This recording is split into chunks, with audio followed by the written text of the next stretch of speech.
La nuit tombe sur Lyon comme un drap gris. Les lumières des rues forment des halos chauds dans le brouillard qui monte du Rhône. Tandis que la silhouette médiévale de la basilique Notre-Dame de Fourvière repose au loin sur les contreforts des collines. C'est ici, dans cette ville de contraste où la richesse historique rencontre la misère urbaine, que notre histoire commence. Pas avec un cri, elle commence par le silence d'un homme qui a appris, très tôt, que personne n'écoute les invisibles. Jean-Claude Bernard est né en 1961 dans le quartier de Croix-Rousse, un endroit où les maisons s'empilent verticalement comme un jeu de cartes bousculé, où les escaliers couverts relient rue après rue de pierre salie. Son surnom était Claudio, murmuré entre voisins avec un mélange de familiarité sans intimité. Il était fils d'un ouvrier textile et d'une femme de ménage d'hôpital. Le métier de son père était de tisser, celui de sa mère d'enlever la saleté des autres. Jean-Claude apprit tôt qu'il existe deux lions, celui des tours de verre du quartier de la Part-Dieu, où les cadres prennent un café espresso dans des tasses en porcelaine, et celui des quartiers ouvriers, où les mains ridées par le travail achètent du pain rassis à la fin du mois. Il appartenait au second, et cette constatation, bien que silencieuse, ne l'abandonnerait jamais. La routine de Croix-Rousse est métronomique, monotone, presque hypnotisante. Se réveiller avec un soleil encore faible. Les rues prennent vie avec le bruit des balais, des moteurs de bus, des voix qui portent des accents migrants. L'odeur du pain chaud sort des boulangeries. L'odeur d'urine sèche sort des coins de rue, où les mendiants dorment recroquevillés. C'est un territoire où tout se mélange sans jamais vraiment s'intégrer. Jean-Claude connaissait chaque pierre de cette rue, chaque porte violette usée, chaque restaurant vietnamien qui servait du faux pour 8 €, chaque cabine téléphonique où les adolescents vendaient de petites doses d'espoir chimique. À 23 ans, il commença à travailler comme ouvrier dans une usine de pièces automobiles à la périphérie de Lyon. 12 heures par jour, 6 jours par semaine, les mains gagnant graduellement des cicatrices, le dos se courbant sous le poids répétitif des machines. Il était invisible, simplement un autre visage gris parmi des dizaines d'autres ouvriers qui entraient et sortaient par les portes de l'usine, comme une procession silencieuse. Claudio habitait dans un petit appartement au 4e étage d'un immeuble des années 1960. Les murs étaient minces. Il pouvait entendre les cris du couple voisin, les pleurs des bébés, le ronflement résonnant d'hommes fatigués.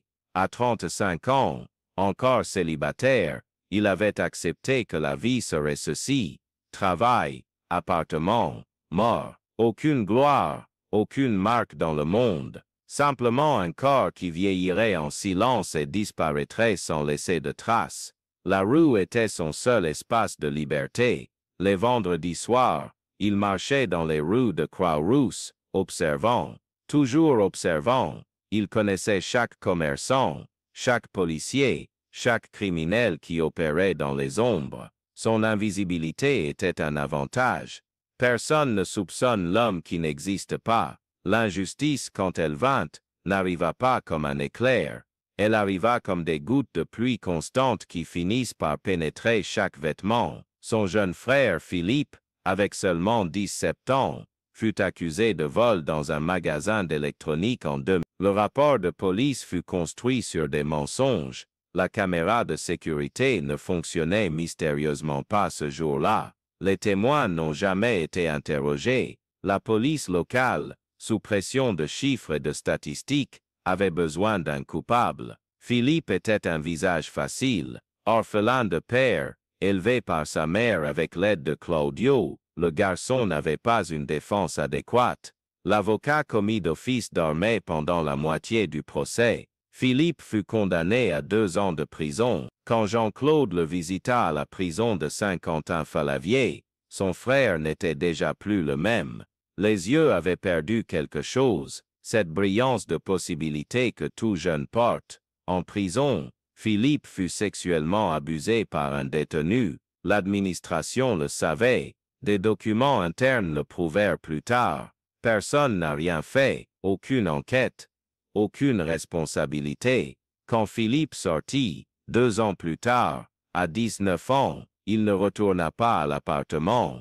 Il s'est perdu dans les drogues. Il est mort d'une overdose à 22 ans dans un parc près de la gare de Perrache, avec une seringue encore plantée dans le bras. La cause officielle a été enregistrée comme mort accidentelle, mais Jean-Claude savait que c'était un homicide institutionnel. Faites une pause quand la justice s'arrête aux portes, qui ose les franchir.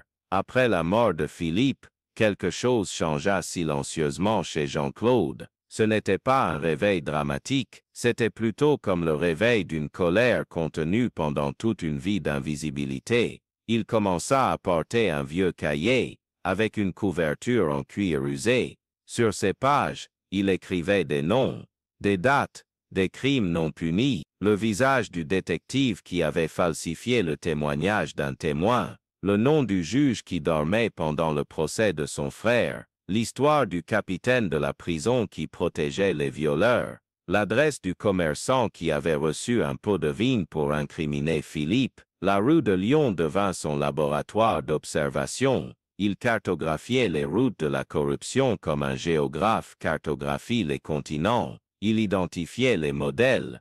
Il reconnaissait qui profitait de la misère, qui dormait bien la nuit tandis que quelqu'un mourait sur un banc de parc. La première marque laissée par Jean-Claude Bernard s'est produite à l'hiver 2010, 2 ans après la mort de Philippe. Le commissaire Michel Rousseau, l'homme qui avait planté des preuves et détruit des témoins en faveur d'une mafia locale, fut trouvé dans son garage entouré de photographies, de grandes photographies, en noir et blanc, des images qui montraient chaque pot de vin qu'il avait reçu, chaque réunion avec des criminels, chaque falsification de documents.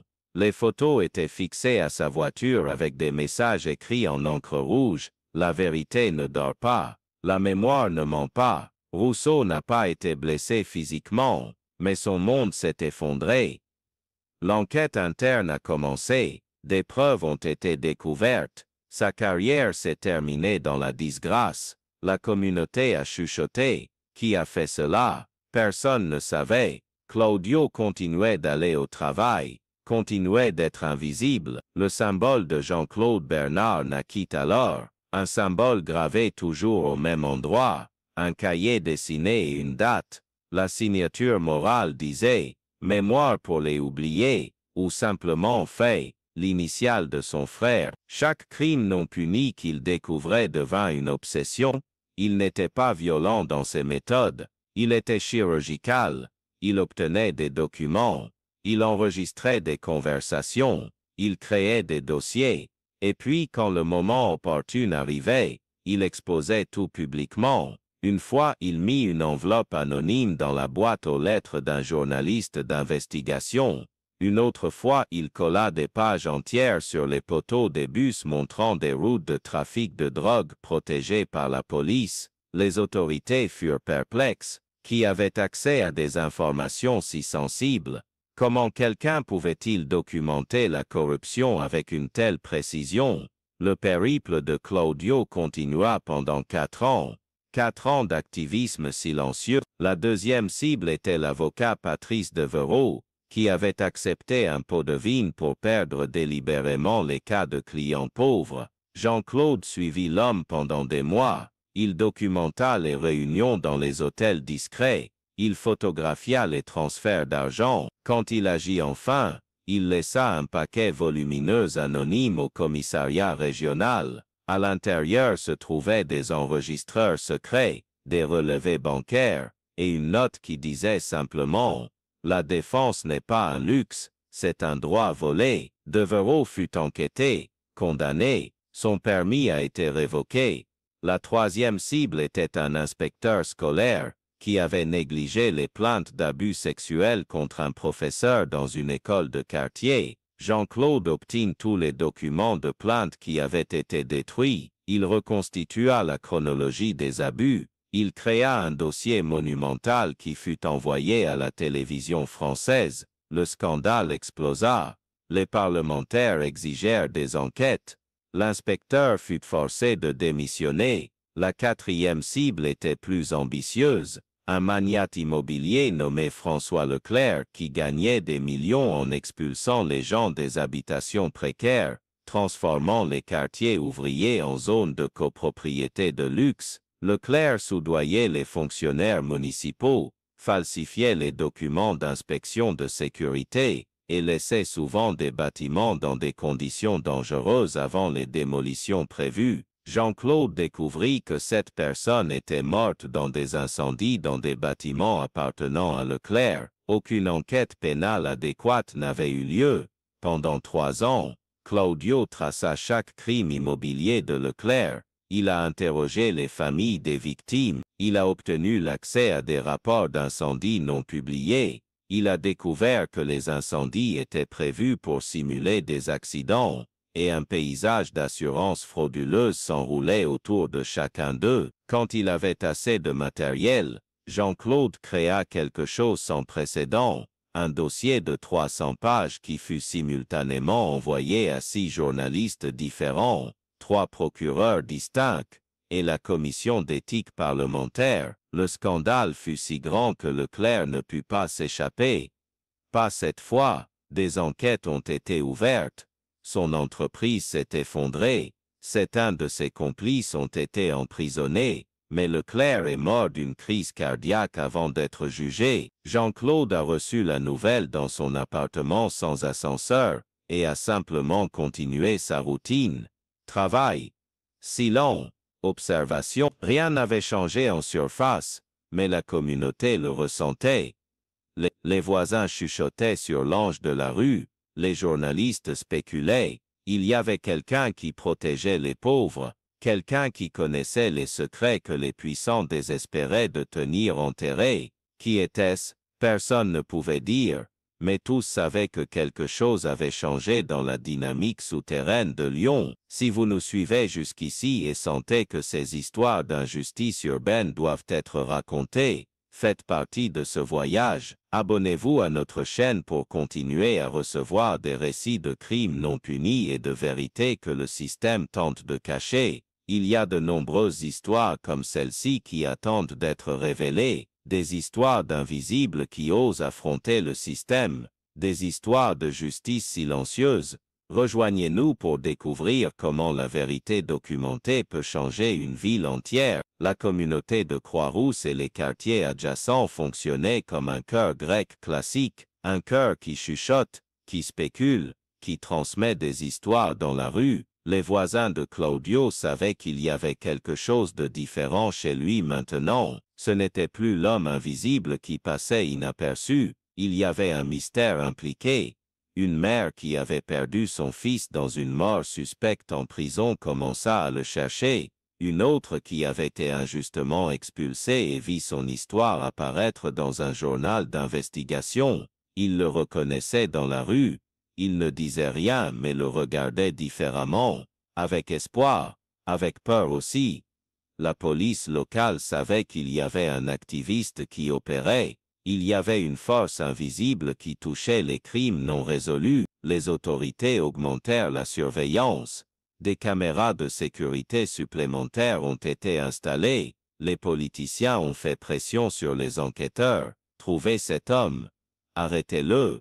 Réduisez-le au silence. Mais Jean-Claude était trop prudent, trop invisible. Il se déplaçait dans les espaces où personne ne le voyait. Il travaillait la nuit. Il laissait des indices qui ne menaient nulle part.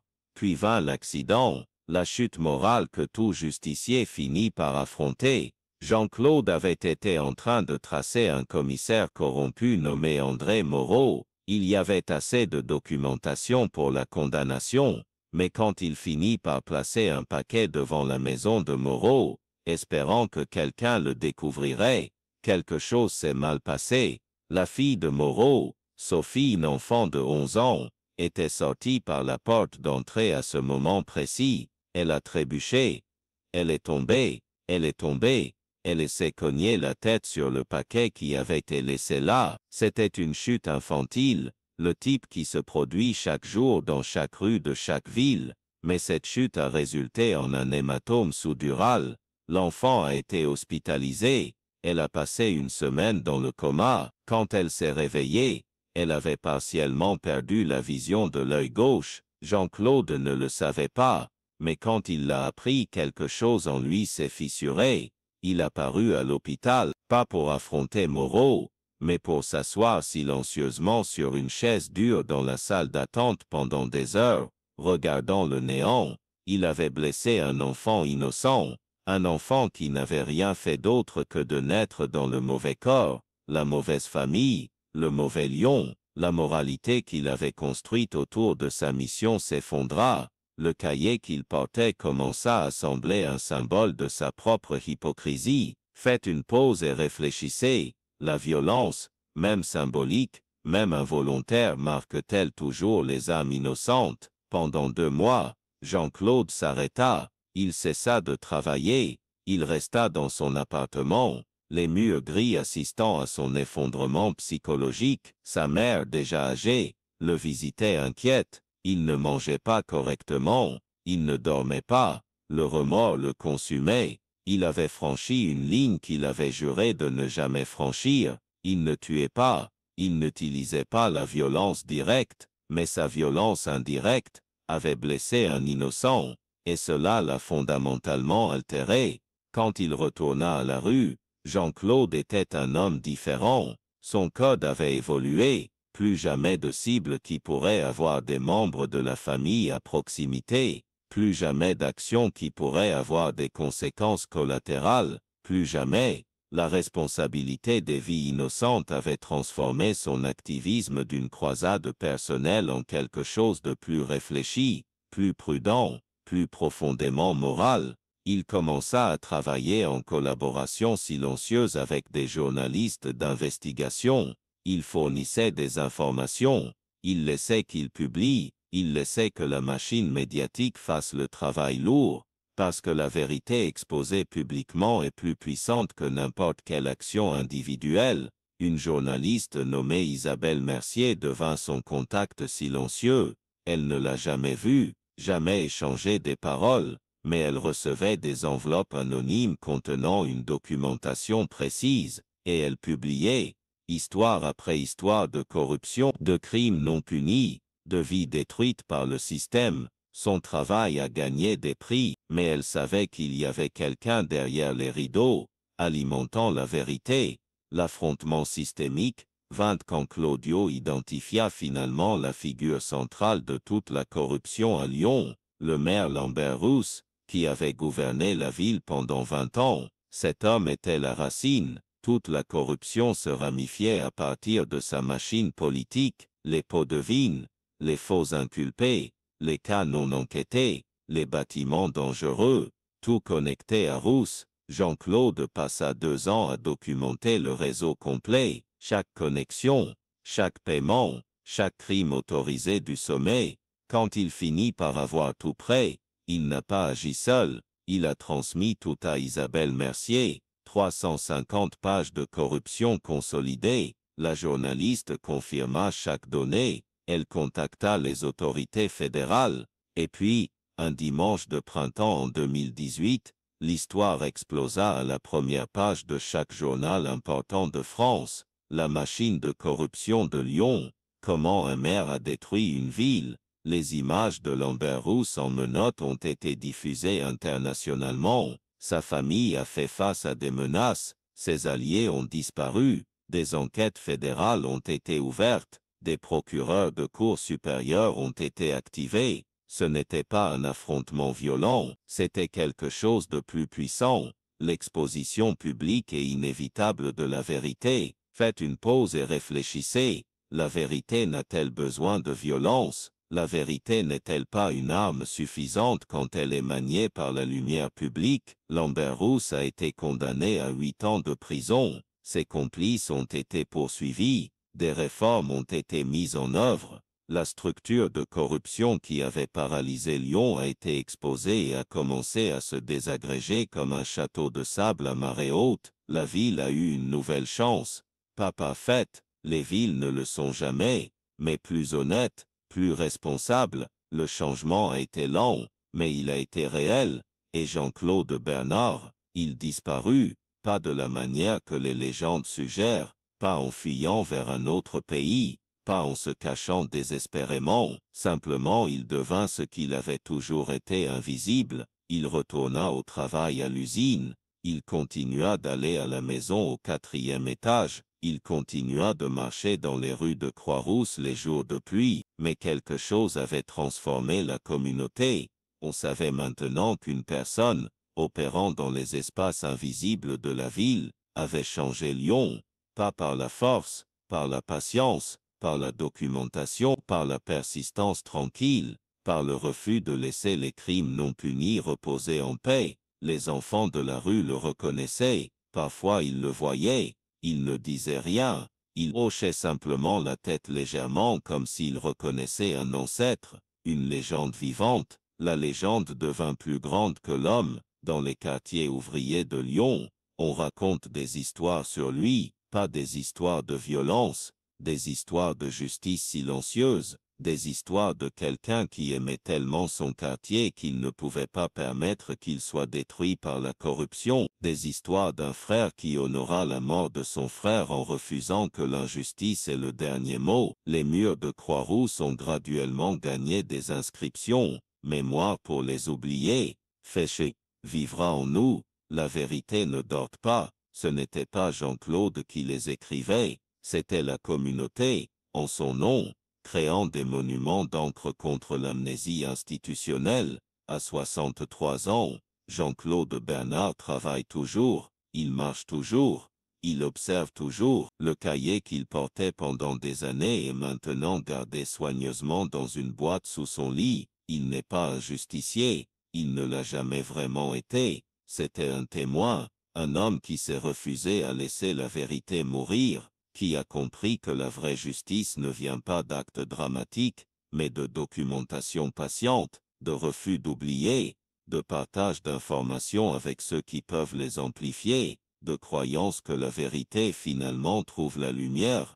La ville de Lyon continue, les riches vivent toujours sur les collines, les pauvres vivent toujours dans les rues sinueuses de Croix-Rousse. L'inégalité n'a pas disparu, mais quelque chose a changé. L'impunité est devenue plus coûteuse, la corruption plus dangereuse, parce qu'il existe un homme invisible dans les rues, témoignant, documentant, se souvenant et partageant avec ceux qui peuvent le dire au monde. C'est une forme simple de résistance, peut-être la plus puissante, parce qu'elle n'est pas basée sur la violence qui finalement nous consomme, elle est basée sur la vérité qui nous libère, sur la mémoire qui nous sauve, sur la communauté qui nous soutient. Dans les mois suivant la chute de Rousse, Jean-Claude fut recherché par plusieurs groupes de droits de l'homme, ils lui offrirent des prix, ils voulaient raconter son histoire, ils voulaient le nommer comme héros, il refusa tout, il resta invisible, mais avant de refuser complètement, il accorda une interview anonyme à un podcast sur la justice urbaine, la seule fois où il parla publiquement. Il laissa un message qui devint essentiel pour comprendre son périple. Je ne suis pas un héros, je suis quelqu'un qui aimait quelqu'un que le système a détruit. J'ai transformé cette douleur en observation, l'observation en documentation, la documentation en exposition, et l'exposition en changement. Ce n'était pas dramatique, ce n'était pas violent, c'était simplement nécessaire. Si vous êtes seul dans une rue injuste, commencez par documenter, commencez par observer, commencez par partager la vérité avec ceux qui peuvent l'amplifier. Le changement n'est pas fait par des héros solitaires, il est fait par des communautés qui refusent d'accepter les mensonges. La légende de Jean-Claude Bernard devint parabole, devint leçon, devint inspiration silencieuse pour des dizaines d'activistes qui découvrirent, à travers son exemple, que la vérité n'a pas besoin de sang, que la justice n'exige pas de violence, qu'un homme invisible, armé seulement de patience et de documentation, peut vaincre les machines de corruption. À Lyon, il demeure, silencieux, observant, une ombre qui protège les autres ombres, un ouvrier qui devint gardien de la vérité, pas par le spectacle mais par la persistance, pas par la force mais par la mémoire, pas par la célébrité mais par l'anonymat qui permet à la vérité de briller seule, sans la distraction d'une identité personnelle. Voilà l'histoire réelle et plausible de Jean-Claude Bernard, l'ouvrier qui devint le justicier le plus silencieux de Lyon, pas par des actes violents, par des actes de résistance morale, par le refus de laisser l'injustice reposer, par l'amour d'un frère mort et d'une communauté vivante, par la croyance que documenter la vérité est un acte révolutionnaire dans un monde qui prospère dans l'oubli. Si cette histoire t'a fait réfléchir, abonne-toi, il y a encore de nombreuses autres vérités que le système tente de cacher, et des histoires comme celle-ci ont besoin d'être racontées.